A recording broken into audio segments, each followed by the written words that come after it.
कार्तिक महात्म कथा 27वां अध्याय। श्री कृष्ण जी ने कहा कि उसके पश्चात प्रेतपति यमराज की आज्ञा से धनेश्वर को नरकों के पास ले जाकर और उनको दिखलाता हुआ कहने लगा। प्रेतपति ने कहा कि हे धनेश्वर, अत्यंत भयानक और कराल इन नरकों को देखो, जिनमें पापी गणों को जम के दूत नित्य ही दुख दिया करते हैं। यह तप्त बालुक नामक भयंकर नरक हैं, जिसमें देह जल जाने के कारण पापी विलाप कर रहे हैं।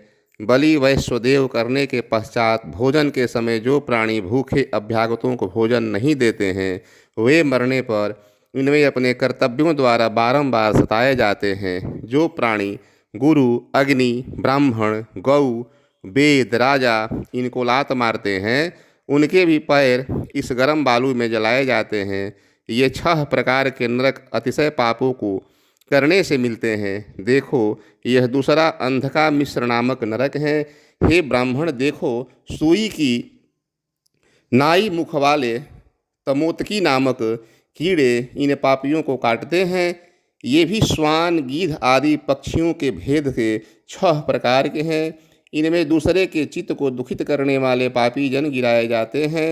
यह उधर तीसरा क्रकच नामक भयानक नरक है। इसमें आरे से पापी लोग चीरे जाते हैं। ये भी 80 पत्रक वन आदि भेदों से 6 प्रकार के हैं। इनमें स्त्री तथा पुत्रादिकों को वियोग करा देने वाले पापी पकाए जाते हैं। अपने प्रियजनों से विक्षोह कराने वाले प्राणी भी 80 पत्र रूपी तलवार की धार से काटे जाते हैं और कुछ भेड़ियों के डर से भाग जाते हैं। देखो, यह अर्गल नाम का महाभयानक चौथा नरक है।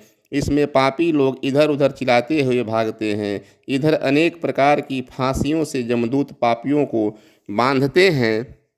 ये भी बध इत्यादि भेदों से 6 प्रकार के हैं। और भी देखो, यह कुटसालमली नामक 5वां नरक है, जिसमें सेमर के लोम अंगारों की भांति कष्ट वाले बड़े बड़े कांटे हैं। ये भी यातना इत्यादि भेदों से 6 प्रकार के हैं।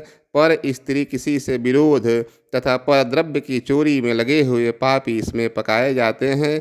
देखो, यह उल्बण नामक 6ठा नरक है, जिसमें नीचे सिर कर दुरात्मा पापी लोग पकाए जाते हैं और नीचे की ओर रक्त पीप भरा हुआ रहता है। भक्ष अभक्ष के विचारहीन निंदा चुगली करने वाले प्राणियों को मारा जाता है, जिसकी भयानक पीड़ा से ये चिल्ला रहे हैं।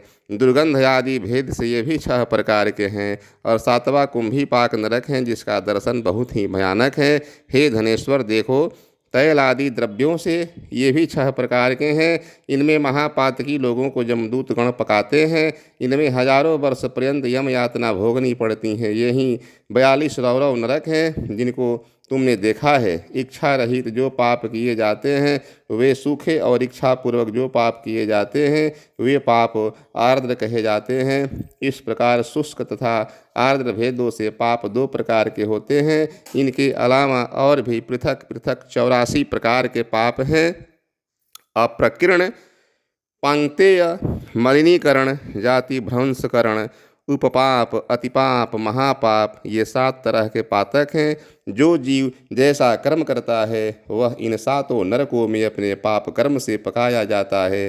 तुम्हारा कार्तिक व्रत करने वाले लोगों के साथ बड़ा संसर्ग था। उसके पुण्य प्रभाव से तुम्हारी नरक यातना अब दूर हो गई। श्री कृष्ण जी ने कहा कि इस प्रकार प्रेतपति धनेश्वर को सब भांति नरक दिखाकर उसे ले गया। यक्षलोक में उसे ले जाकर वहाँ का राजा बना दिया। वहाँ धनेश्वर धनयक्ष नाम से विख्यात हुआ और कुबेर जी का सेवक बन गया, जिसके नाम से विश्वामित्र जी ने अयोध्यापुरी में एक तीर्थ बनाया है। और ऐसे महात्मा वाला यह कार्तिक मास है और संसार में भुक्ति मुक्ति सब कुछ देने में समर्थ है। जो इस कार्तिक मास का व्रत करता है तथा करने वाले का दर्शन करता है, उसे अवश्य ही मुक्ति मिल जाती है। इस प्रकार से कार्तिक महात्म कथा के 27वां अध्याय संपन्न हुआ। प्रेम से बोलिए विष्णु भगवान की जय, श्री कृष्ण भगवान की जय।